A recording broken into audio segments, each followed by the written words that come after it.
Hey everyone, my name is Jason Palmgren, member of the Emerging 100. Hope you guys are staying safe. Hope everybody's doing well.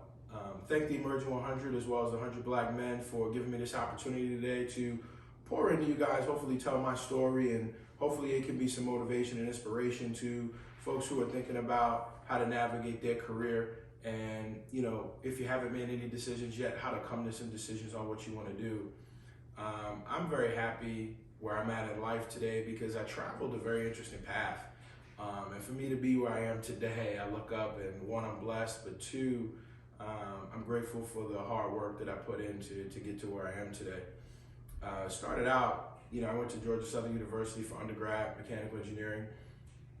And during that time frame in college, I would always work part-time at Best Buy just to keep a little money in my pocket and, just have a little money during downtimes for days off from school. When I came back to New York after I finished school, I didn't land yet with a mechanical engineering job. I was still out there, applications and, trying to make it happen. But I was still working at Best Buy in the interim. And so the store manager at the time, he saw I came back from school and I was finished and, had an opportunity to work more. And he encouraged me to say, hey, why don't you take this a little bit more serious? You have the potential to be a store manager and to really run this building. And so at first I just said, this is just a means to an end, not really something that I had a desire to do. But the more and more I was working and the more responsibility I took on, I really started to enjoy it. I had the ability to motivate people, inspire people, and get results. And so promotion after promotion, and let's just say 24 months later, I was in a position to get my own store. And, I went from, a full-time employee selling ACs for them to, running a $46 million Best Buy. And so it was an incredible path in a short amount of time. And I developed so much leadership skills in that position and moved around a little bit. I stayed with Best Buy for a little while longer and then got more opportunities, was getting recruited. I ran stores for Sears at the time. I ran stores for Lowe's Home Improvement. Those was my last stop, running one of their largest stores in the country. And then the opportunity came for me to come into banking. Bank of America was big on recruiting retail managers to come in and run their retail branches, the banking centers. And so it was a great shift for me. It would be less hours. It would be something different to challenge myself. And so I jumped at it. I took the opportunity, did well.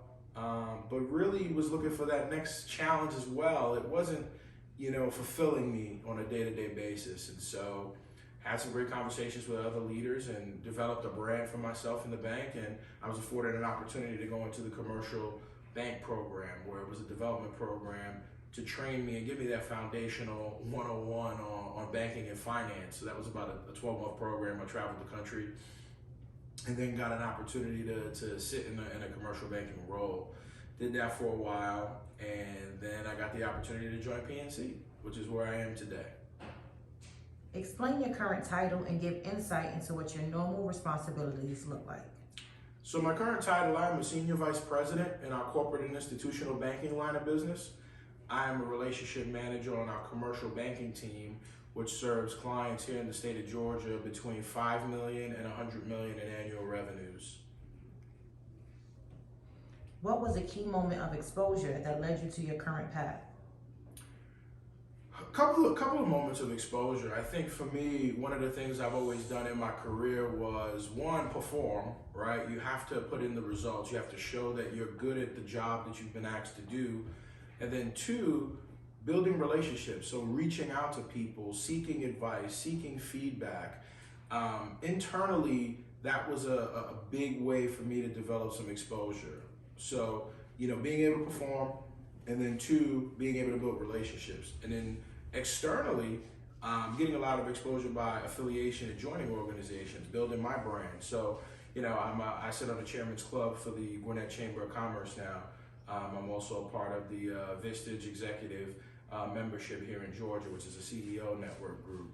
I'm also affiliated now with the Emerging 100 almost 3 years. And so being a part of these organizations has allowed me to build relationships and also build my brand. And so that's how I created more exposure as well. So the internal piece with your career, but also externally outside of the marketplace. What roadblocks presented themselves throughout your journey, and how did you overcome them? I think the biggest roadblock for me is I was a very assertive individual from the beginning, even my time at Best Buy, where I wanted to be number one all the time. I wanted to get to the next position quick, fast, in a hurry. And a lot of times I was told no. Either I wasn't ready or, we just are going to go with someone else who we think is a better candidate or a better fit. And so those times are frustrating because, no one wants to be told no. But you have to learn from that. And I think that was one of the things that I did very well in those moments when I was told no. It didn't make me retract and get negative and say, oh, I'm never going to make it here. It really put a battery in my back to go that much harder. Instead of taking 2 steps, I was trying to take 4 steps and continue to build my brand and continue to show that I'm worthy of those positions. And what I learned is those times where I was told no, it was great. Because what ended up coming after that was either a better position with better opportunity, or I realized that that wasn't truly the opportunity that probably would have served me best in terms of my skill set and what I was able to bring to the table. Detail a time you failed during your career and how you rebounded from the event. My first year at PNC, coming from Bank of America, I was doing very well. I was a top performer there. Really honed in my skills and thought I was going to come to PNC and be a star right out the gate. And although I was bringing a lot of deals to the table, which is what I'm supposed to do, I wasn't getting deals closed. And it became very frustrating for me because, I started overthinking my own capabilities and my own talent, saying, what's wrong? Every deal I bring in, for some reason, we can't get it approved, or the bank didn't like it, or the structure just didn't work. And it became very frustrating for me where I was questioning if I could be successful at PNC. And so it was at that moment where I had to take a step back and really look through the lens of the bank. Sometimes you got to shift your lens. You may be looking through your eyes only. And it took that moment for me to look through the bank's lens and say, okay, this is the appetite of the bank. Is my appetite aligned with the bank's appetite? And it wasn't, and so that 12-month period, I really had to adjust my lens, really rethink the way I was going to market to attract new clients, bring in new business, and structure deals. And that was the best thing that happened to me, because once I did that, it was like the floodgates opened and I began to close deals. I began to become very successful. I ended up getting promoted, and I'm still doing well today. And so that's what I would say. If you're having a challenge, sometimes you got to look through a different lens. It's not just about what you see, it's about what everyone else around you sees as well. What is your purpose outside of the office, and what did that discovery process look like? For me, my purpose outside of the office is to be a help and a resource to anyone I can, but more importantly, be a provider to my family. I think, watching my mom grow up as a single parent, doing all she can, working 6 days a week, every week, every year over year, and just seeing how much she got up every morning to provide for me and my sister, it really inspired me to have the same level of work ethic. Get up, do what you gotta do, go put the work in, and get rewarded for your work that you do. And it inspires me still to this day, because I know the sacrifices she made. And I challenge myself to say that when I get to the point where I can provide for my family, I want them to know that they can get whatever they ask for, and that also that I can hopefully at one point be able to return the blessing right back to my mother for all the hard work that she's done for me in my life. What advice would you give to someone seeking to travel down a career path similar to yours? I would say, 1, you just have to work hard at whatever position you're in. And then 2, build the right relationships. Don't be afraid to ask someone for 15, 20 minutes to just connect or get on their calendar, or, be able to just introduce yourself.